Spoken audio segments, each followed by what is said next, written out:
हमारी planet earth एक vibrant blue marble life से भरपूर। हम अक्सर सन को, उस ब्रिलियंट स्टार को लाइफ देने वाला मानते हैं।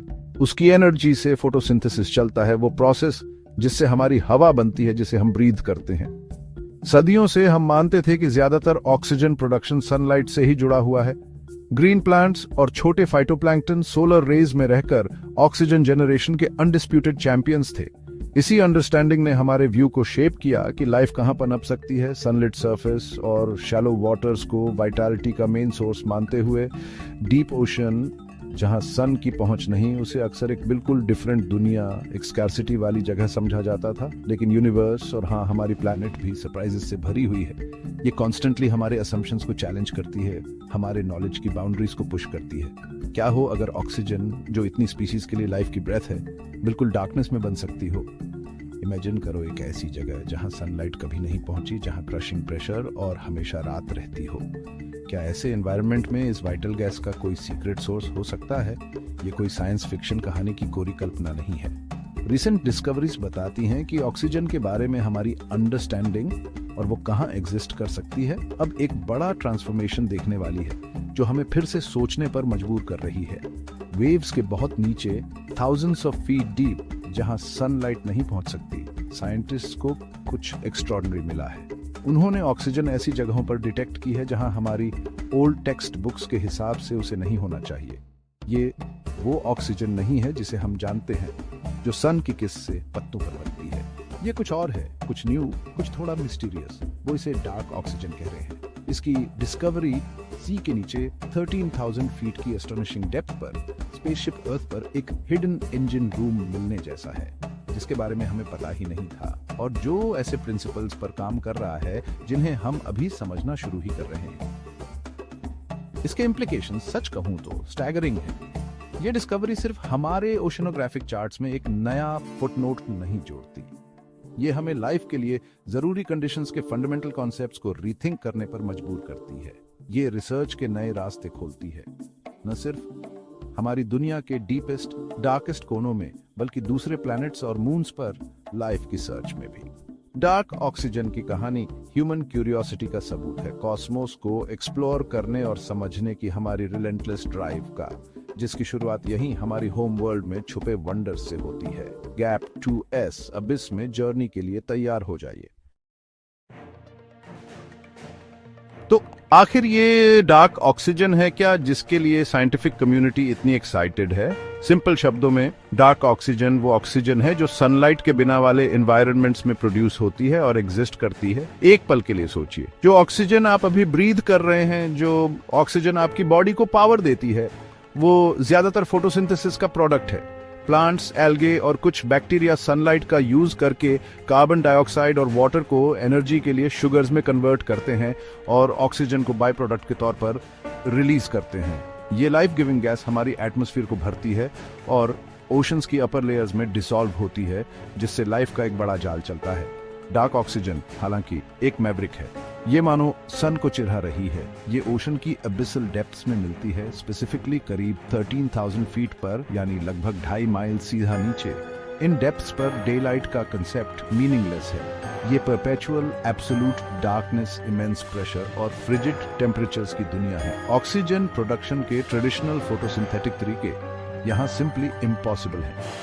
केमिकल रिएक्शंस को चलाने के लिए कोई लाइट नहीं है, इसलिए फ्री ऑक्सीजन का मिलना साइंटिस्ट के लिए एक बड़ा पजल है जिसे सुलझाना है। डार्क ऑक्सीजन टर्म खुद ही कितना एविकेटिव है ना? ये एक हिडन, लगभग क्लैंडेस्टिन प्रोसेस की पिक्चर बनाता है। ये इस न्यूली आइडेंटिफाइड ऑक्सीजन को उसके सनबॉर्न सिबलिंग से अलग करता है। इसके बनने के पीछे के यूनिक और लाइट इंडिपेंडेंट मैकेनिज्म को हाईलाइट करता है। ये किसी डिफरेंट टाइप के ऑक्सीजन मॉलिक्यूल के बारे में नहीं है। O2 तो O2 ही है। डार्क शब्द पूरी तरह से इसकी ओरिजिन स्टोरी, इसके सनलेस वर्ल्ड में जेनेसिस की ओर इशारा करता है। इस डिस्टिंक्शन को समझना क्रूशियल है, क्योंकि ये इन एक्सट्रीम एनवायरनमेंट्स में चल रहे बिल्कुल डिफरेंट जियोलॉजिकल और केमिकल प्रोसेसेस की ओर इशारा करता है, जिन्हें हम अब अप्रिशिएट करना शुरू कर रहे हैं। ऐसी ऑक्सीजन मिलने का सिग्निफिकेंस बहुत बड़ा है। ऑक्सीजन एक पावरफुल रिएक्टेंट है। ये आसानी से दूसरे एलिमेंट्स के साथ कंबाइन हो जाता है। फ्री स्टेट में एग्जिस्ट करने के लिए इसे एक्टिवली प्रोड्यूस और रिप्लेनिश होना चाहिए। इसकी प्रेजेंस बताती है कि डीप सी, जिसे लंबे समय से एक्सट्रीम एनर्जी लिमिटेशन वाला रीजन माना जाता था, वहां पहले सोचे गए से ज्यादा रिसोर्सेज हो सकते हैं। ये सोलर एनर्जी से पूरी तरह इंडिपेंडेंट इकोसिस्टम्स और मेटाबॉलिक पैथवेज की पॉसिबिलिटी की ओर इशारा करता है, जो लाइफ की टेनेसिटी और एडेप्टेबिलिटी पर, या कम से कम उन केमिकल कंडीशंस पर जो इसे सपोर्ट कर सकती है, यहां अर्थ पर एक नया पर्सपेक्टिव देता है। अगर सनलाइट ड्राइविंग फोर्स नहीं है तो डीप सी के क्रशिंग ब्लैकनेस में ये डार्क ऑक्सीजन कैसे बन रही है? इसका जवाब साइंटिस्ट्स का मानना है एक फैसिनेटिंग प्रोसेस में है, जो सुनने में हाईटेक लैबोरेटरी जैसा लगता है लेकिन नेचुरली होता है।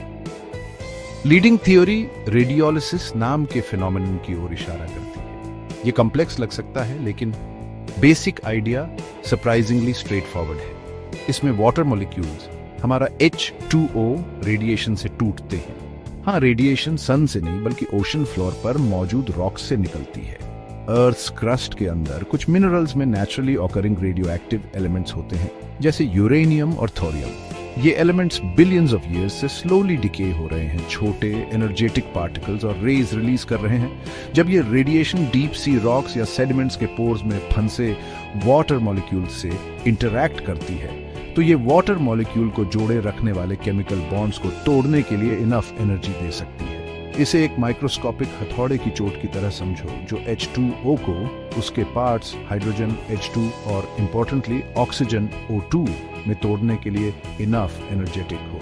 ये अबियोटिक प्रोसेस, मतलब लिविंग ऑर्गेनिजम्स के इन्वॉल्वमेंट के बिना होने वाला एक गेम चेंजर है। सालों तक प्लैनेटरी स्केल पर ऑक्सीजन का primary known abiotic source upper atmosphere में बहुत हाई एनर्जी अल्ट्रावायोलेट लाइट से जुड़ा था, डीप सी में नहीं। रेडियोलाइसिस हालांकि डार्क हैबिटेट में ही डायरेक्टली ऑक्सीजन प्रोडक्शन का एक स्टेडी भले ही स्लो मैकेनिज्म ऑफर करता है। प्रोड्यूस होने वाली ऑक्सीजन की मात्रा ग्लोबल फोटोसिंथेसिस की तुलना में ज्यादा नहीं हो सकती, लेकिन ऐसे एनवायरनमेंट में जहां हर मॉलिक्यूल मायने रखता है, ये लोकल केमिस्ट्री और पोटेंशियली लाइफ के लिए इनक्रेडिबली सिग्निफिकेंट हो सकती है। ये समझना इंपॉर्टेंट है कि ये कोई ब्रांड न्यू, पहले कभी थियोराइज नहीं किया गया प्रोसेस नहीं है। साइंटिस्ट रेडियोलिसिस के बारे में कुछ समय से जानते हैं और दूसरे प्लैनेटरी बॉडीज जैसे मार्स या जुपिटर के मून यूरोपा के सब सरफेस एनवायरनमेंट्स में इसके पोटेंशियल रोल पर डिस्कस किया गया है। जो सच में ग्राउंड ब्रेकिंग है वो है अर्थ के अपने डीप ओशंस में ऑक्सीजन बजट में इसके सिग्निफिकेंट कंट्रीब्यूशन का कंक्रीट एविडेंस। ये ऐसा है जैसे आपको पता चले कि आपके शांत सीधे साधे पड़ोसी में कुछ इनक्रेडिबली वैल्यूएबल बनाने का सीक्रेट टैलेंट है, ठीक आपकी नाक के नीचे, बिना किसी यूजुअल तामझाम या सनलाइट के। 13,000 फीट पर डार्क ऑक्सीजन डिस्कवर करना कोई शिप के साइड से बस एक बकेट गिराने जैसा सिंपल काम नहीं था। Abyssal plains, deep ocean floor के वास्ट फ्लैट एक्सपेंसेस को एक्सप्लोर करना एक मॉन्यूमेंटल काम है। इमेजिन करो एक ऐसे एनवायरनमेंट में स्पेसिफिक केमिकल सिग्नेचर ढूंढने की कोशिश करना जो इतना एलियन हो कि मून का सरफेस भी उसके मुकाबले हॉस्पिटेबल लगे। ऐसी डेप्थ्स पर प्रेशर क्रशिंग होता है, सी लेवल से 400 टाइम्स ज्यादा। वहां पिच ब्लैक होता है और पानी फ्रीजिंग पॉइंट से बस कुछ डिग्रीज ऊपर होता है। ये कंडीशंस कटिंग एज टेक्नोलॉजी और इनक्रेडिबल इंजीनियरिटी की डिमांड करती है। इन डेप्थ में जाने वाले साइंटिफिक एक्सपेडिशन सोफिस्टिकेटेड टूल्स पर रिलाई करते हैं। रिमोटली ऑपरेटेड व्हीकल्स या ROVs एसेंशियल हैं। ये अनमैन्ड रोबोटिक सबमरीन्स हैं जो एक सरफेस वेसल से एक लंबे अम्बिलिकल केबल से जुड़े होते हैं, जो पावर और डेटा ट्रांसमिट करता है। ROVs में powerful lights, high definition cameras, samples collect करने के लिए रोबोटिक आर्म्स और पानी और सी फ्लोर के वेरियस केमिकल और फिजिकल पैरामीटर्स को मेजर करने के लिए सेंसिटिव सेंसर्स लगे होते हैं। ये मशीन्स उस दुनिया में हमारी आंखें, कान और हाथ हैं जहां ह्यूमंस लंबे समय तक पर्सनली आसानी से नहीं जा सकते। जिस स्पेसिफिक मिशन ने डार्क ऑक्सीजन को अनवेल किया, वो प्रोबेबली एक बड़े रिसर्च प्रोग्राम का हिस्सा था जिसका एम इन एक्सट्रीम एनवायरनमेंट्स में जियोकेमिस्ट्री और लाइफ की पोटेंशियल को समझना था। साइंटिस्ट ने मेटिकुलसली वेरियस डेप्थ्स और लोकेशन से वाटर सैंपल्स कलेक्ट किए होंगे, उन्हें डिसॉल्व्ड गैसेस और दूसरे केमिकल मार्कर्स के लिए एनालिसिस किया होगा। डिस्कवरी प्रॉब्ली कोई सडन यूरिका मोमेंट नहीं था, बल्कि एनॉर्मलस डेटा के केयरफुल ऑब्जर्वेशन का रिजल्ट था। शायद ऑक्सीजन सेंसर्स ने उन एरियाज में अनएक्सपेक्टेडली हाई रीडिंग्स देना शुरू कर दिया जो किसी नोन फोटोसिंथेटिक इन्फ्लुएंस या सिग्निफिकेंट हाइड्रोथर्मल वेंट एक्टिविटी से दूर थे, जो लोकल केमिस्ट्री को भी इन्फ्लुएंस कर सकते हैं। जब पहली अनयूजुअल ऑक्सीजन रीडिंग्स आईं, तो इनिशियल रिएक्शन डिसबिलीफ या इंस्ट्रूमेंट एरर का शक हो सकता है। साइंस का नेचर ही ऐसा है। एक्स्ट्रॉर्डिनरी क्लेम्स के लिए एक्स्ट्रॉर्डिनरी एविडेंस चाहिए होता है। रिसर्चर्स ने पेंस्टेकिंगली अपने इंस्ट्रूमेंट्स को रिकैलिब्रेट किया होगा, मेजरमेंट्स रिपीट किए होंगे और अपने डेटा को क्रॉस चेक किया होगा। रिगरस वेरिफिकेशन के बाद ही उन्होंने इस पॉसिबिलिटी पर विचार करना शुरू किया होगा कि वे एक जेन्युइनली न्यू फिनोमेनन देख रहे थे। डार्क डेप्थ्स में ऑक्सीजन प्रोड्यूस होने के टेल साइंस, सनलेस फोर्ज से एक विस्पर। डिस्कवरी का ये प्रोसेस एक मैराथन है, स्प्रिंट नहीं। Section 5, the architects of insight, breakthrough के पीछे के दिमाग। हर ग्रेट साइंटिफिक डिस्कवरी के पीछे डेडिकेटेड इंडिविजुअल्स और टीम्स होते हैं जो अक्सर सालों तक अनवेवरिंग फोकस के साथ काम करते हैं। डार्क ऑक्सीजन को सबसे पहले पिन पॉइंट करने वाले साइंटिस्ट के एग्जैक्ट नेम्स हमारे करंट नैरेटिव इन 2025 के हिसाब से अभी वाइडर पब्लिक कॉन्शियसनेस में आ रहे हैं, पर हम ये बता सकते हैं कि किस तरह की एक्सपर्टीज की जरूरत पड़ी होगी। ये किसी आइसोलेटेड लैब में अकेले जीनियस का काम नहीं था। इस मैग्नीट्यूड की डिस्कवरीज लगभग हमेशा कोलैबोरेटिव एफर्ट्स का प्रोडक्ट होती है, जिसमें ओशनोग्राफी, जियोकेमिस्ट्री, जियोलॉजी और माइक्रोबायोलॉजी जैसे डाइवर्स फील्ड्स के स्पेशलिस्ट साथ आते हैं। Lead investigators likely seasoned researchers होंगे जिन्हें मरीन केमिस्ट्री और अबिस के एक्सट्रीम एनवायरनमेंट्स की डीप अंडरस्टैंडिंग होगी। उनके पास अनकन्वेंशनल क्वेश्चंस पूछने का विजन और अर्थ के सबसे चैलेंजिंग सेटिंग्स में से एक में आंसर्स परस्यू करने की टेनासिटी होगी। उनकी टीम्स में ब्रिलियंट अर्ली करियर साइंटिस्ट्स और पीएचडी स्टूडेंट्स शामिल होंगे। वो अनसंग हीरोज जो अक्सर काउंटलेस आवर्स इंस्ट्रूमेंट्स कैलिब्रेट करने, सैंपल्स प्रोसेस करने और डेटा को गौर से देखने में बिताते हैं। एक्सपीरियंस्ड लीडरशिप और फ्रेश पर्सपेक्टिव्स का यही कॉम्बिनेशन साइंटिफिक प्रोग्रेस को अनचार्टेड टेरिटरी में आगे बढ़ाता है। डार्क ऑक्सीजन जैसी डिस्कवरी को कंफर्म करने में इनक्रेडिबल मेटिकुलसनेस लगती है। साइंटिस्ट्स को एनॉर्मलस ऑक्सीजन रीडिंग्स के सभी दूसरे पोटेंशियल सोर्सेज को रूल आउट करना पड़ा होगा। क्या ये सनलिट सरफेस वाटर से डीप ओशन करंट्स द्वारा लाई गई ऑक्सीजन हो सकती है? भले ही मॉडल्स ने ऐसी कॉन्सेंट्रेशंस पर इसकी पॉसिबिलिटी कम बताई हो। क्या कोई अननोन बायोलॉजिकल प्रोसेसेस चल रहे हो सकते हैं? केमोसिंथेसिस का कोई ऐसा फॉर्म जो पहले समझे गए से कहीं ज्यादा वाइड स्प्रेड हो? रेडियोलाइसिस हाइपोथेसिस को फर्म फुटिंग मिलने से पहले हर पॉसिबिलिटी को सिस्टमैटिकली इन्वेस्टिगेट और एक्सक्लूड करना पड़ा होगा, जिसके लिए रिगरस एक्सपेरिमेंटल डिजाइन और केयरफुल एनालिसिस की जरूरत थी। कोलैबोरेशन की स्पिरिट एक सिंगल इंस्टीट्यूशन से आगे तक फैली होती है। अक्सर ऐसी groundbreaking findings wider scientific community के साथ पब्लिकेशंस और कॉन्फ्रेंसेस के थ्रू शेयर की जाती है, जो दूसरी रिसर्च ग्रुप्स द्वारा स्क्रूटिनी, डिबेट और फर्दर इन्वेस्टिगेशन को इनवाइट करती हैं।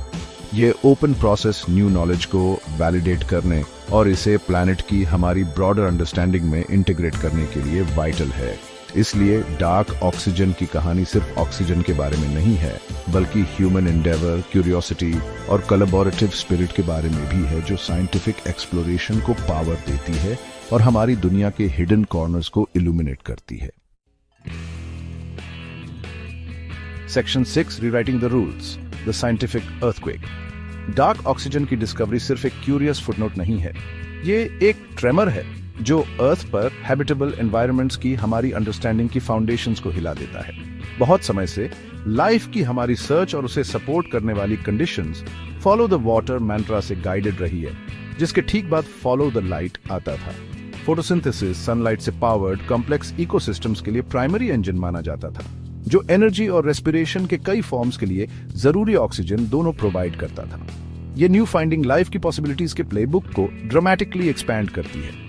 ये उस लॉन्ग हेल्ड बिलीफ को चैलेंज करता है कि डीप सी में एक्सटेंसिव लाइफ पूरी तरह से ऊपर सनलिट सरफेस वाटर से ऑर्गेनिक मैटर की स्लो रेन पर या हाइड्रोथर्मल वेंट्स जैसे लोकलाइज्ड केमिकल ओएसिस पर रिलायंट है। ऑक्सीजन का एक इंडिपेंडेंट इंसिट्यू सोर्स चाहे कितना भी मॉडेस्ट हो, डीप सी इकोसिस्टम्स के बायोएनर्जेटिक्स को प्रोफाउंडली ऑल्टर कर सकता है। ये सजेस्ट करता है कि अबिस के कुछ रीजन्स जिन्हें पहले एक्सट्रीमली रिसोर्स पुअर माना जाता था, उनमें एक्चुअली मोर एक्टिव मेटाबॉलिज्म्स के लिए एक क्रूशियल इंग्रेडिएंट हो सकता है, जो पोटेंशियली उन माइक्रोबियल कम्युनिटीज को सपोर्ट कर सकता है जिन्होंने इस सनलेस बाउंटी को यूटिलाइज करने के लिए अडेप्ट किया है। इस डिस्कवरी के जियोकेमिस्ट्री और ओशनोग्राफी के लिए सिग्निफिकेंट इंप्लीकेशंस हैं। इसका मतलब है कि ग्लोबल ऑक्सीजन साइकिल्स के हमारे मॉडल्स को रिफाइनमेंट की जरूरत हो सकती है। हालांकि रेडियोलिसिस से प्रोड्यूस होने वाली डार्क ऑक्सीजन की क्वांटिटी ग्लोबल फोटोसिंथेसिस के मैसिव आउटपुट का मुकाबला नहीं कर सकती, ओशन के वास्ट डार्क रीजन्स में इसकी लोकलाइज्ड इंपॉर्टेंस सब्सटैंशियल हो सकती है। ये सी फ्लोर पर मिनरल्स के केमिकल स्टेट को इन्फ्लुएंस कर सकती है, ऑर्गेनिक कार्बन के प्रिजर्वेशन को अफेक्ट कर सकती है और जियोलॉजिकल टाइम स्केल्स पर हमारे प्लैनेट के ओशंस को शेप करने वाले एलिमेंट्स के इंट्रिकेट डांस में रोल प्ले कर सकती है। साइंटिस्ट्स इसकी प्रोडक्शन रेट्स को क्वांटिफाई करने और इसकी डिस्ट्रीब्यूशन को मैप करने के लिए ईगर होंगे। इसके अलावा ये अर्थ पर ही हैबिटेबल जोन की हमारी डेफिनेशन को एक्सपैंड करता है। अगर सनलाइट की कंप्लीट एब्सेंस में जियोलॉजिकल प्रोसेसेस से ऑक्सीजन प्रोड्यूस हो सकती है, तो हमारे प्लैनेट के वो एरियाज जिन्हें कभी टू डार्क, टू रिमोट या टू एनर्जी स्टार्व्ड कहकर डिसमिस कर दिया गया था, उनमें एक्चुअली लाइफ के लिए हमारी इमेजिनेशन से ज्यादा कंड्यूसिव कंडीशंस हो सकती है। ये हमें अपनी दुनिया को फ्रेश आइज से देखने पर मजबूर करता है, ये रियलाइज करते हुए कि सेंचुरीज ऑफ एक्सप्लोरेशन के बाद भी अर्थ अभी भी प्रोफाउंड सीक्रेट्स रखती है, हमारे असम्पशंस को चैलेंज करती है और हमें इसके इंट्रिकेट सिस्टम्स की डीपर अंडरस्टैंडिंग की ओर बुलाती है। Section 7 murmurs from the depths, debates और सेप्टिसिज्म। जब भी कोई सच में नॉवल साइंटिफिक क्लेम सामने आता है, खासकर ऐसा जो एस्टैब्लिश्ड पैराडाइम्स को चैलेंज करता हो, तो ब्रॉडर साइंटिफिक कम्युनिटी की तरफ से उसे हेल्थी डोज ऑफ सेप्टिसिज्म मिलना जायज है। ये क्लोज्ड माइंडेडनेस का साइन नहीं है, बल्कि ये साइंटिफिक मेथड का एक क्रूशियल पार्ट है। 13,000 फीट पर एबियोटिकली प्रोड्यूस हुई डार्क ऑक्सीजन की डिस्कवरी कोई एक्सेप्शन नहीं है। Initial reactions probably cautious intrigue से लेकर आउटराइट डाउट तक रहे होंगे। साइंटिस्ट को क्वेश्चन करने, आर्ग्यूमेंट्स में वीकनेसेस ढूंढने और न्यू रियलिटी को एक्सेप्ट करने से पहले रोबस्ट, रेप्लिकेबल एविडेंस डिमांड करने के लिए ट्रेन किया जाता है। ऑब्जर्व्ड ऑक्सीजन के लिए अल्टरनेटिव एक्सप्लेनेशंस अनडाउटेडली प्रपोज और स्क्रूटिनाइज किए जाएंगे। क्या इतने एक्सट्रीम प्रेशर्स पर सेंसर टेक्नोलॉजी में फ्लॉज हो सकते हैं? क्या कोई unknown long range transport mechanisms हैं जो डिस्टेंट सोर्सेज से ऑक्सीजनेटेड वाटर को इन डीप लोकेशंस तक ला सकते हैं, जिससे रिसर्चर्स को लगे कि ये लोकली प्रोड्यूस हुई है? शायद कुछ अभी तक डिस्कवर नहीं हुए बायोलॉजिकल प्रोसेसेस हैं, केमोसिंथेसिस के बिजार फॉर्म्स जो डार्क में ऑक्सीजन जनरेट करते हैं, जिन्हें ओवरलुक कर दिया गया। इनमें से हर पॉसिबिलिटी को केयरफुली इवैल्यूएट करना होगा और इफ पॉसिबल फर्दर रिसर्च और एक्सपेरिमेंटेशन के थ्रू रूल आउट करना होगा। इंडिपेंडेंट वेरिफिकेशन की जरूरत पैरामाउंट है। दूसरी रिसर्च टीम्स डिफरेंट इक्विपमेंट और शायद डिफरेंट मेथोडोलॉजीज का यूज करके फाइंडिंग्स को रेप्लिकेट करने की कोशिश करेंगी। अगर दूसरे साइंटिस्ट्स इंडिपेंडेंटली काम करते हुए सिमिलर डीप सी एनवायरनमेंट्स में अनोमलस ऑक्सीजन कॉन्सेंट्रेशंस की प्रेजेंस को कंफर्म कर पाते हैं और रेडियोलाइसिस को कॉज बताने वाले एविडेंस भी ढूंढ पाते हैं, तो थ्योरी को बहुत स्ट्रॉन्गर फुटिंग मिलेगी। पीयर रिव्यू और इंडिपेंडेंट रिप्रोडक्शन का ये प्रोसेस वो बेडरॉक है जिस पर साइंटिफिक कंसेंसस बनता है। ये इंश्योर करता है कि न्यू नॉलेज पूरी तरह एक्सेप्ट होने से पहले रोबस्ट और रिलायबल हो। Ongoing debates likely quantitative aspects पर सेंटर करेंगे। कितनी डार्क ऑक्सीजन एक्चुअली प्रोड्यूस हो रही है? क्या ये ग्लोबली सिग्निफिकेंट फिनोमिनन है या ये रेडियो एक्टिव मिनरल से रिच स्पेसिफिक जियोलॉजिकल सेटिंग्स तक ही सीमित है? क्रूशली, क्या प्रोड्यूस होने वाली ऑक्सीजन की मात्रा माइक्रोबियल लाइफ को सपोर्ट करने के लिए सफिशिएंट है?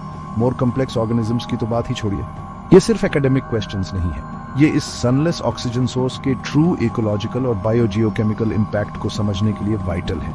इनिशियल डिस्कवरी से वाइड स्प्रेड एक्सेप्टेंस और फुल अंडरस्टैंडिंग तक का जर्नी अक्सर एक लंबा और घुमावदार रास्ता होता है, जो रिगरस डिबेट से भरा होता है। Section 8 charting the shadows, deep oxygen research का फ्यूचर। डार्क ऑक्सीजन की डिस्कवरी साइंटिफिक इंक्वायरी के लिए एक थ्रिलिंग न्यू फ्रंटियर खोलती है। इस एरिया में रिसर्च का इमीडिएट फ्यूचर कई की ऑब्जेक्टिव्स पर फोकस करेगा। फर्स्टली, साइंटिस्ट इस फिनोमेनन के एक्सटेंट को मैप करने के लिए कीन होंगे। क्या dark oxygen production abyssal plains में वाइड स्प्रेड है, या ये स्पेसिफिक जियोलॉजिकल हॉटस्पॉट्स में कॉन्सेंट्रेटेड है जहां अंडरलाइंग रॉक्स में रेडियो एक्टिव एलिमेंट्स ज्यादा एबंडेंट हैं। इसमें ROVs और ऑटोनोमस अंडर वाटर व्हीकल्स पर एडवांस्ड सेंसर्स डिप्लॉय करना शामिल होगा ताकि अनएक्सप्लोर्ड डीप सी फ्लोर के वास्ट स्वाथ्स को सर्वे किया जा सके। एक मेजर थ्रस्ट उन पोटेंशियल इकोसिस्टम्स को इन्वेस्टिगेट करना होगा जो इस एबियोटिक ऑक्सीजन से सस्टेन्ड या कम से कम इन्फ्लुएंस्ड हो सकते हैं। रिसर्चर्स उन माइक्रोबियल कम्युनिटीज की हंटिंग करेंगे जिन्होंने इस यूनिक रिसोर्स को यूटिलाइज करने के लिए अडेप्ट किया है। इसमें ऑर्गेनिजम्स को आइडेंटिफाई करने और उनकी लाइफ स्ट्रैटेजीज को समझने के लिए सोफिस्टिकेटेड DNA सीक्वेंसिंग और मेटाबॉलिक एनालिसिस के लिए सेडिमेंट और वाटर सैंपल्स कलेक्ट करना शामिल हो सकता है। क्या ऐसे माइक्रोब्स हैं जो इस डार्क ऑक्सीजन को ब्रीथ करते हैं? क्या उनके पास इस लो एनर्जी सनलेस एग्जिस्टेंस के लिए टेलर्ड यूनिक एंजाइम्स या मेटाबॉलिक पैथवेज हैं? पूरी तरह से न्यू लाइफ फॉर्म्स या मेटाबॉलिक कैपेबिलिटीज डिस्कवर करने का प्रोस्पेक्ट टेंटलाइजिंग है। हमारी अंडरस्टैंडिंग को एडवांस करने के लिए न्यू टेक्नोलॉजीज डेवलप करना भी क्रूशल होगा। हमें और ज्यादा सेंसिटिव और रोबस्ट सेंसर्स की जरूरत है जो एक्सट्रीम डीप सी कंडीशंस में एक्सटेंडेड पीरियड्स के लिए डिसॉल्व्ड गैसेस और दूसरे केमिकल स्पीशीज की लो कॉन्सेंट्रेशंस को एक्यूरेटली मेजर कर सकें। सैंपल कलेक्शन में इनोवेशंस, पार्टिकुलरली ऐसे हाई प्रेशर एनवायरनमेंट्स से रिट्रीव किए गए सैंपल्स की डेलिकेट केमिकल और बायोलॉजिकल इंटेग्रिटी को प्रिजर्व करने के लिए वाइटल होंगी। इसके अलावा डीप सी कंडीशंस को सिमुलेट करने के लिए डिजाइन किए गए लैबोरेटरी एक्सपेरिमेंट्स रिसर्चर्स को रेडियोलिसिस के मैकेनिज्म्स और डिफरेंट रॉक टाइप्स और माइक्रोबियल कम्युनिटीज के साथ इसके इंटरेक्शन को टेस्ट करने में हेल्प करेंगे। अल्टीमेटली गोल इस न्यू नॉलेज को अर्थ के बायोजियोकेमिकल साइकिल्स की एक मोर कंप्लीट पिक्चर में इंटीग्रेट करना है। डार्क ऑक्सीजन प्रोडक्शन दूसरे डीप सी प्रोसेसेस जैसे कार्बन साइक्लिंग या मीथेन सीप्स के साथ कैसे इंटरैक्ट करती है। जियोलॉजिकल टाइम में इसने क्या रोल प्ले किया है, शायद लाइफ के अर्ली एवोल्यूशन में भी जब फोटोसिंथेसिस वाइड स्प्रेड नहीं हुआ था। क्वेश्चंस बहुत सारे और प्रोफाउंड हैं। इन शैडोवी ऑक्सीजन प्रोड्यूसिंग जोन्स को चार्ट करना सिर्फ एक क्यूरियोसिटी को एक्सप्लोर करने के बारे में नहीं है, ये हमारी फंडामेंटल अंडरस्टैंडिंग को डीपन करने के बारे में है कि हमारी प्लैनेट कैसे काम करती है और लाइफ या उसकी प्रीरेक्विजिट्स कितने डाइवर्स तरीकों से मैनिफेस्ट हो सकती है। Section 9 cosmic parallels, dark oxygen और वर्ल्ड्स बियॉन्ड। अर्थ पर डार्क ऑक्सीजन डिस्कवर करने के इंप्लीकेशंस हमारी प्लैनेट से कहीं दूर तक रिपल करते हैं, कॉस्मोस में कहीं और लाइफ की हमारी सर्च के साथ डीपली रेजोनेट करते हैं। डिकेड्स से एस्ट्रोबायोलॉजिस्ट दूसरे प्लैनेट्स और मून्स पर हैबिटेबल एनवायरनमेंट्स ढूंढ रहे हैं। ट्रेडिशनल फोकस अक्सर उन वर्ल्ड्स पर रहा है जहां सरफेस पर लिक्विड वाटर हो सकता है और जिन्हें सफिशिएंट सनलाइट मिलती हो। हाउएवर अर्थ के डीप डार्क ओशंस में रेडियोलिसिस से प्रोड्यूस हुई ऑक्सीजन की ये डिस्कवरी उस स्कोप को ड्रामेटिकली ब्रॉडन करती है जहां हमें लाइफ के लिए सूटेबल कंडीशंस या कम से कम उसके की इंग्रेडिएंट्स में से एक मिल सकता है। हमारे आउटर सोलर सिस्टम में आइसी मून्स पर विचार करें, जैसे जुपिटर का यूरोपा या सैटर्न का एनसेलाडस। माना जाता है कि इन वर्ल्ड्स में आइस की थिक शेल्स के नीचे वास्ट लिक्विड वाटर ओशंस हैं, सन की लाइफ गिविंग रेज से बहुत दूर। अगर ये सब सरफेस ओशंस रॉकी कोर्स के कांटेक्ट में हैं, अर्थ के सी फ्लोर की तरह, तो रेडियोलाइसिस पोटेंशियली वहां भी हो सकती है। उनके रॉकी इंटीरियर्स में radioactive elements water molecules को स्प्लिट कर रहे हो सकते हैं, इन डार्क एलियन सीज में ऑक्सीजन जनरेट कर रहे हो सकते हैं। ये प्रोस्पेक्ट इन आइसी मून्स को सिर्फ इंटरेस्टिंग जियोलॉजिकल बॉडीज से एक्स्ट्रा टेरेस्ट्रियल लाइफ के लिए प्राइम कैंडिडेट्स में ट्रांसफॉर्म करता है। डार्क ऑक्सीजन उन वर्ल्ड्स पर जहां सरफेस लाइफ जैसा हम जानते हैं इम्पॉसिबल है, एक पोटेंशियल ऑल्बिएट इनडायरेक्ट बायोसिग्नेचर या मोर एक्यूरेटली एक हैबिटेबिलिटी इंडिकेटर के तौर पर काम कर सकता है। अगर फ्यूचर स्पेस मिशंस एनसेलेडस से इरप्ट होने वाले आइस प्लूम्स में ट्रैप्ड ऑक्सीजन को डिटेक्ट कर सकें या यूरोपा की टेन्यूअस एटमॉस्फेयर में इसे स्पेक्ट्रोस्कोपिकली आइडेंटिफाई कर सकें, तो ये एक मॉन्यूमेंटल डिस्कवरी होगी। हालांकि ये लाइफ का डायरेक्ट प्रूफ नहीं होगा, ये एक ऐसे केमिकल प्रोसेस की प्रेजेंस को इंडिकेट करेगा जो अर्थ पर लाइफ को सपोर्ट कर सकता है, जिससे ये लोकेशंस फ्यूचर एक्सप्लोरेशन और एक्सटेंट ऑर्गेनिजम्स की सर्च के लिए और भी कंपेलिंग टारगेट्स बन जाएंगी। अल्टीमेटली अर्थ पर डार्क ऑक्सीजन की डिस्कवरी हमें एक फंडामेंटल ट्रूथ की याद दिलाती है। हमारी प्लैनेट एक इनक्रेडिबल नेचुरल लैबोरेटरी है जो कॉन्स्टेंटली न्यू और अनएक्सपेक्टेड फिनोमेना रिवील करती रहती है। हर सीक्रेट जो ये देती है हमें यूनिवर्स को समझने के लिए न्यू टूल्स और न्यू पर्सपेक्टिव्स प्रोवाइड करता है। अबिस में ऑक्सीजन का सनलेस जेनेसिस हमें बताता है कि हैबिटेबिलिटी के लिए कंडीशंस हमारी प्रीवियस इमेजिनेशन से ज्यादा डाइवर्स और वाइड स्प्रेड हो सकती है। जैसे जैसे हम अपनी दुनिया के डार्केस्ट कॉर्नर्स को एक्सप्लोर करते रहेंगे, हम एक बहुत रियल सेंस में कॉस्मिक कंपनी की अपनी सर्च को भी रिफाइन कर रहे हैं। डिस्टेंट शोर्स पर अर्थ के हिडन प्रोसेसेस के इकोस ढूंढ रहे हैं।